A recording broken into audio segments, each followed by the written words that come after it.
Madame, Monsieur, bonsoir et merci de nous retrouver sur Al24 News pour cette émission spéciale, une émission consacrée à une affaire qui met une nouvelle fois à mal les relations algéro-françaises.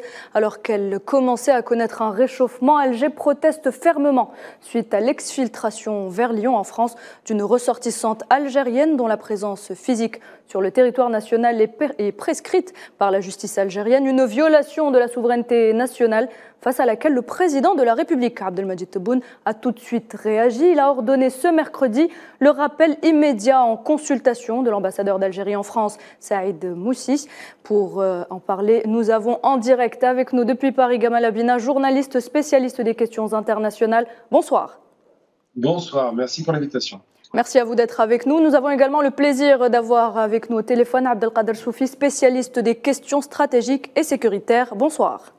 Oui, bonsoir. Messieurs, pas de concession, on entre dans le vif du sujet. Alger réagit vivement à cette violation de sa souveraineté. Abdelkader Choufi, où veut en venir Paris avec cette exfiltration ? Oui, d'abord, bonjour à vous, à votre invité, à nos amis téléspectateurs.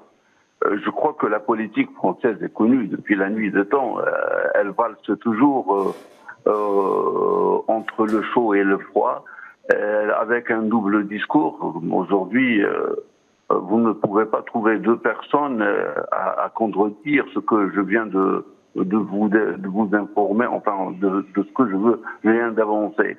Sachant que cette exfiltration rentre dans un cadre qui représente un peu la continuité d'une action malicieuse et maléfique et peu amicale que la France entretient justement avec l'ensemble des États du monde. Il n'y a pas que l'Algérie. Mais là, ça comprend encore une fois que les tentatives de déstabilisation à travers ce qu'on a appelé les groupes non gouvernementaux, les personnes qui ont été formées pour jouer un rôle important à déstabiliser les États, ce que nous avons nommé les guerres hybrides, les guerres de nouvelle génération, eh bien, nous sommes en plein dedans. Une façon de faire mieux comprendre aux téléspectateurs les enjeux cachés de certains États, notamment la France, dans sa relation avec l'Algérie. Donc, et là, ça confirme encore ce que le président de la République avait nommé les Bardia, et ça confirme encore une fois que beaucoup de personnes ont fait l'objet justement d'intelligentsia avec des États externes, donc notamment la personne qui vient de près, où nous avons vu à quel point la France a pesé en Tunisie pour pouvoir empêcher l'extradition vers l'Algérie pour que justement éventuellement certaines informations ne tombent pas entre les mains de l'État algérien. Très bien, alors Abdelkader Choufi, Gamal Abina, nous allons justement revenir sur cette affaire avec ce sujet signé Sofiane Baroudi. L'exfiltration clandestine et illégale d'une ressortissante algérienne depuis Tunis vers Lyon via l'intervention des services diplomatiques français ouvre un nouveau cycle de crise entre Paris et Alger. Ce geste, considéré comme étant une violation de la loi tunisienne, a provoqué un torrent d'indignation à Tunis comme à Alger. Pour cause, la présence physique de la ressortissante en question sur le territoire national est prescrite par la justice algérienne. Ce développement, qualifié d'inadmissible et d'inqualifiable, cause un grand dommage aux relations entre l'Algérie et la France, qui étaient pourtant dans un cycle de réchauffement relatif. Le président algérien Abdelmadjid Tebboune a décidé avec effet immédiat de rappeler pour consultation l'ambassadeur d'Algérie en France, Saïd Moussi.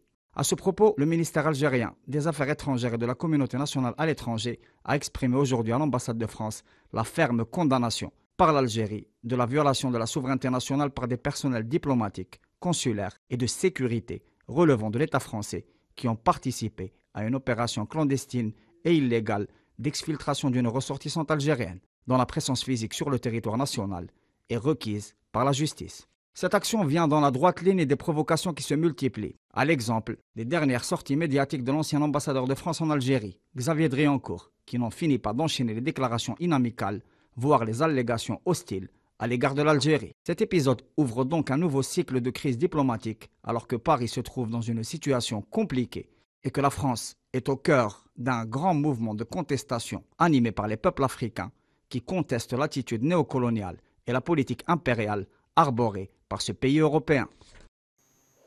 Voilà, alors énième violation de la France envers l'Algérie. Gamal Abina, la ressortissante algérienne, a également la nationalité française qu'elle a acquise à sa majorité. Est-ce que cela lui permet de passer outre les lois et la justice algérienne ? En aucun cas, et d'ailleurs cette nationalité acquise sur le tard à 18 ans, donc c'est une naturalisation, c'est un processus qui est une demande explicite de sa part, de la part d'une fille qui n'est pas mal née, c'est la fille d'un général qui était médecin par ailleurs, c'est une femme qui a quand même bénéficié de grands avantages en Algérie et qui a quand même demandé une nationalité à l'étranger, c'est quand même très surprenant. Mais cette nationalité ne lui ouvrait en aucun cas le droit, puisqu'elle est que naturalisée, donc pas française de naissance, d'obtenir ce type d'opération extrêmement douteuse d'ailleurs, puisqu'il faut rappeler quand même que même un Julian Assange en Angleterre n'a jamais été exfiltré. Et là concernant, le corps diplomatique français semble s'être démené d'ailleurs c'est contre-productif, mais surtout contre le réchauffement climatique qui était mis en place par la France et l'Algérie, eh bien semble s'être démené pour casser ce mouvement. C'est pas qui quitte à la manœuvre, qu'il a voulu. Ça a été d'ailleurs communiqué immédiatement dans le plus gros journal français Le Monde, histoire de vraiment appuyer le fait qu'il fallait qu'elle parte, qu'il fallait la protéger entre guillemets, alors qu'elle ne devait pas quitter le territoire national algérien, parce qu'il y avait une interdiction qui avait été prononcée par le tribunal. Et donc ils l'ont exfiltrée. Alors cette femme, on sait qui c'est. C'était quelqu'un qui pouvait être au départ intéressant, puisqu'elle fait partie du Moubarak, qui était légitime, à savoir d'en finir avec les mandats à répétition de M. Bouteflika qui était malade. Mais par la suite, il y a une radicalisation qu'on a pu observer, effectivement, avec des propos extrêmement tendancieux, dont un particulier qui est du choc des musulmans, c'est une attaque directe sur le prophète, qui était parfaitement inutile. Donc c'est une femme qui se positionne peut-être comme une libertaire, mais qui n'est pas française, je le rappelle, et qui a bénéficié d'un soutien de la France que beaucoup d'Algériens qui sont nés en France et dont ils ne bénéficieraient pas s'ils avaient des problèmes à l'étranger. Donc c'est vrai que cette façon de procéder est assez douteuse. Après, vous avez fait référence à De Driancourt, que j'ai déjà une fois interpellé dans un média, à savoir un ex-ambassadeur qui était très content quand l'Algérie pourrissait avec un système qui était corrompu avec Bouteflika et qui commence à attaquer l'Algérie au moment où celle-ci essaie de se transformer et de transformer son économie et d'être proactive. Donc ces questions sont très très étranges, plutôt douteuses et effectivement ne servent absolument pas à la cause du rapprochement entre la France et l'Algérie. Alors bien évidemment, l'Algérie a tout de suite réagi. Le président de la République, Abdelmadjid Tebboune, a donc rappelé l'ambassadeur d'Algérie en France, Abdelkader Choufi, par cette protestation ferme et le rappel donc de l'ambassadeur algérien en France. Quel signal veut véhiculer Alger ? Oui, mais cette fermeté exprime aussi, encore une fois, la position intransigible de l'Algérie envers sa souveraineté d'abord, mais aussi dans le cadre de ses relations bilatérales. C'est que, quelque part, les relations ont été bafouées alors que, justement, l'Algérie et la France venaient de reprendre un semblant de bonnes relations. Mais je crois que l'Algérie doit peser de tout son poids pour récupérer cette personne, mais aussi je crois que cela doit être dans ce qu'on peut appeler régler les problèmes entre Alger et Paris à travers le règlement de certaines positions, notamment de la France envers l'Algérie, qui doit impérativement regarder l'intérêt commun, mais aussi regarder vers l'Algérie d'une façon horizontale et arrêter de faire ce qu'on appelle la politique de l'autruche, la fuite en avant. Je ne crois pas que l'Algérie puisse encore une fois faire passer ça, sachant que cette personne est une personne qui fuit la justice algérienne et qui est sous l'effet d'une condamnation et une poursuite judiciaire. Abdelkader Choufi, on reste avec vous. Cette personne, vous le disiez, elle a franchi clandestinement la frontière algéro-tunisienne et les services de sécurité tunisiens ont d'ailleurs signalé sa présence sur leur territoire. Ils ont demandé à ce qu'elle soit extradée vers l'Algérie. Comment est-ce que l'ambassadeur français à Tunis s'est-il permis d'intervenir? A-t-il agi, selon vous, de son propre chef? Non, je ne crois pas. Je crois déjà le fait que cette personne ait pu traverser la frontière algéro-tunisienne, c'est qu'il y a eu une complicité. Ensuite, on a tout préparé, le terrain. Il faut revenir à deux points importants. Elle a tenté de sortir du territoire tunisien avec son deuxième passeport français. Et après que l'ambassadeur français en Tunisie ait joué un rôle dans de son départ vers Paris, aussi à l'arrivée, elle a été accueillie par les services, par des membres des services de renseignement français, tout pour nous confirmer et nous informer que l'État français a joué un rôle dans cette opération et qu'il est responsable jusqu'au bout de cette exfiltration et qu'il doit répondre de ces actes d'abord devant l'État algérien parce qu'il y va de l'importance des relations futures entre les deux États et que je crois que les intérêts de la France sont aussi importants, sinon beaucoup plus grands que cet acte-là, et que demain, je crois que, à mon avis, si la France ne coopère pas, cela risque d'envenimer la relation. Et pour longtemps, hein, voilà. Alors, les intérêts de la France, on en parle justement, hein, Gamal Abina, cette ressortissante considérée jusqu'à preuve du contraire comme innocente par la justice algérienne. Pourquoi, selon vous, est-ce qu'elle a recouru à la clandestinité? Avait-elle des garanties de l'autre côté? Je veux dire, bien évidemment, du côté français. Hein. Apparemment oui, mais la France a une tradition qu'on connaît tous, c'est celle d'un pays qui accueille les opposants. Ça c'est normal quand ils viennent chez eux. Par exemple, on l'a vu, on se rappelle Khomeini dans les années 70 qui est arrivé en France pendant 1 an avant de prendre le pouvoir en Iran. Il y a beaucoup d'opposants politiques, même aujourd'hui, comme Farhat Menni, le leader du MAC, qui est réfugié en France littéralement. Donc cette tradition, on peut la respecter, il n'y a aucun problème. Là où il y a problème, c'est qu'effectivement, on est dans une position proactive. C'est-à-dire que les gens venaient en France et échapper au pays d'origine pour des raisons politiques qui peuvent être comprises, il n'y a aucun problème. Mais par contre, là, on parle d'une ressortissante algérienne qui n'est pas française, fille de général. Donc, c'est pas quelqu'un qui était à la misère. On était sur quelqu'un qui avait un confort de vie et qui était quand même dans le système. Qui va s'échapper en Tunisie, pays ami de l'Algérie, qui va se réfugier dans l'ambassade de France d'un pays qui n'est pas le sien, parce que c'est parce qu'elle est naturalisée qu'elle est française, et surtout qui finit par être exfiltrée, le terme est très violent quand même, on a l'impression de voir une opération de barbouze, de Tunisie, comme si la Tunisie était en guerre avec la France, vers la France. Donc là, il y a un problème, ça prouve que déjà le Tunisien n'était pas forcément d'accord ou au courant, et surtout, ça prouve que les règles de droit en Algérie, alors qu'elle n'était pas encore condamnée, il y a eu un appel, c'était suspensif, potentiellement elle pouvait être acquittée, eh bien, on l'utilise comme une sorte de nouvelle Madone, comme ça, qui serait une opposante au régime, comme s'il était la seule, et qui serait, selon la lecture française actuelle, une nouvelle héroïne qu'on a sauvée des griffes d'un régime dictatorial. Là, on a un problème parce que d'abord, c'est une ingérence dans les affaires intérieures d'un pays qui est souverain. Ensuite, c'est une ingérence dans les affaires intérieures d'un autre pays, la Tunisie, qui est aussi souverain, me semble-t-il. Et puis surtout, c'est une façon de fracturer la relation franco-algérienne qui semblait s'améliorer. Je me pose la question de savoir qui sont à la manœuvre. Est-ce que M. Macron est au courant? Je ne le crois pas, mais pas une seconde. Je pense que d'autres personnes manœuvrent dans le dos de Macron pour faire en sorte que la relation se gâte entre la France et l'Algérie. Justement, le ministre des Affaires étrangères tunisien semble en avoir fait les frais. Hein. Il a été limogé. C'est normal parce qu'il y a eu de sa part peut-être une certaine légèreté. Il s'est peut-être pas rendu compte des enjeux. Alors évidemment, on va pas non plus exagérer. Cette femme n'est pas extraordinaire. Hein. C'est juste une opposante basique, Amira Baroui, qui a le particularisme d'avoir été effectivement animatrice dans une radio, la radio M. Alors, on peut ne pas l'aimer ou l'aimer, c'est pas le propos. Mais il y a quand même des termes du droit, il y a des choses à respecter. Je pense que l'Algérie, quand même, essaie de s'appuyer sur les textes. Et puis, si elle avait rien à se reprocher, je pense que c'est le cas, sans doute, je ne sais pas. Et puis, qu'elle se présente au tribunal et qu'on n'en parle plus. Aujourd'hui, ça devient une figure de proue de l'opposition, quelqu'un qui est vraiment qui va concrétiser et consacrer une fracturation de la relation entre la France et l'Algérie, et quelqu'un qui, et c'est très maladroit de la part des autorités françaises, si c'est les autorités françaises, évidemment, dans leur entier, se retrouve en France avec une grande publicité dans les médias, alors que c'était une parfaite inconnue jusqu'à présent, et qui va donner le sentiment que si la France rend cette ressortissante algérienne, ce que le droit international autorise, puisqu'elle est algérienne, eh bien, ça pourrait peut-être en coûter à Macron, qui sera obligé de rester sur les positions fermes.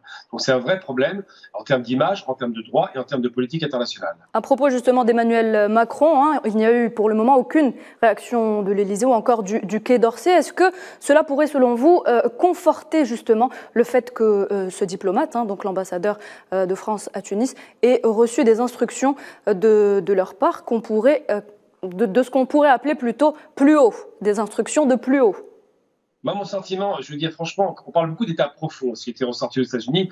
Mon sentiment, c'est plutôt qu'il y a des activistes, on peut parler d'activistes, extrêmement radicaux qui agissent en France et qui ne voient que d'un très mauvais œil le rapprochement entre la France et l'Algérie. On se souvient des propos de Macron en 2017 quand il a parlé de crimes contre l'humanité. Ça a été un tollé de la part de la droite et de l'extrême droite. Je pense qu'il y a beaucoup d'acteurs qui sont contre cette politique de rapprochement. Je pense que M. Macron était vraiment proactif là-dessus. Il l'a prouvé. Il est venu. Il a envoyé 16 ministres, quasiment tout son gouvernement, pour faire en sorte que ce rapprochement soit effectif. Mais d'autres agissent de façon libre ou indépendante. Ils font des coups tordus, on le sait. Ils sont capables de créer une sorte de zone de fracture qui obligerait Macron, puisque maintenant la presse en est emparée, à peut-être garder une posture de fermeté. Mais je ne crois pas qu'il soit à la manœuvre. Je pense que ça vient d'autres personnes. Je prends l'exemple de l'ancien ambassadeur de France qui s'autorise des sorties extrêmement hasardeuses et extrêmement douteuses que j'apprécie pas, parce qu'évidemment, ce monsieur était très content de prendre de l'argent et de bronzer au soleil en Algérie. Et puis quand il est reparti, il y a été 2 fois ambassadeur. Et la dernière fois qu'il part d'Algérie, c'est pour vomir toute ça des Algériens. Donc là, on se pose la question de savoir qui est à la manœuvre. Effectivement, la question reste ouverte. Abdelkader Choufi, l'on revient à vous. Est-ce que, selon vous, l'ambassadeur français à Tunis a reçu des instructions pour exfiltrer la ressortissante algérienne? Oui, mais tout à fait. Je suis tout à fait d'accord qu'il ait reçu on va dire, des ordres, s'il n'est pas dans l'opération en elle-même. Maintenant, quand bien même nous dirons que le président français n'est pas au courant et que nous pourrions donc dire un laps de temps que le président n'est pas concerné, mais cela reste la France, c'est un État et c'est un système, et que cet acte a engagé la responsabilité de l'État français, et par conséquent, il engage la responsabilité du président français, qui est le premier chef de la diplomatie française. Maintenant, donc, disons que de bonne foi, on va dire que le président français ne savait pas, n'était pas au courant, n'était pas au parfum par rapport à ce qui a été fait, et que effectivement, il se trouve qu'il y a un groupe de pression au sein du système même qui a fait que cette opération soit diligentée à travers la Tunisie par l'ambassadeur de France en Tunisie.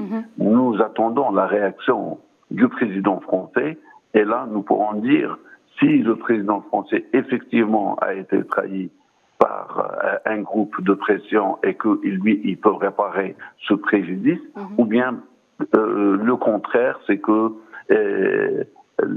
ses décisions ou sa réaction serait, on va dire, du côté de ceux qui ont fait, et que par conséquent nous dirons que, y compris le chef avait décidé quelque part. Ce serait vraiment,